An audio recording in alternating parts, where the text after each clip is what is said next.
Are you struggling to remember what to say on camera? Check this out. Quite simply, all you need to do is stick a post-it note on your phone.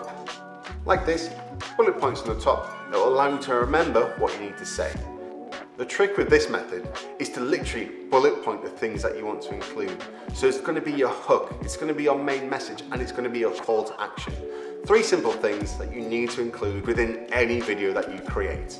The bullet points are designed just to jog your memory, so don't write reams and reams of notes because you're not going to be able to see it. It's a really simple trick to allow you to remember what you need to say on camera. Let's not overcomplicate things. You don't need a teleprompter. You know roughly what you want to say. The post-it note method will mean that you're not spending hours and hours and hours. You get really frustrated and want to throw everything out the window because you're not remembering what you want to say. Keep it simple, 3 bullet points, put it on the post-it note. If this video has been helpful, make sure you head across to our channel where you can see more videos just like this one.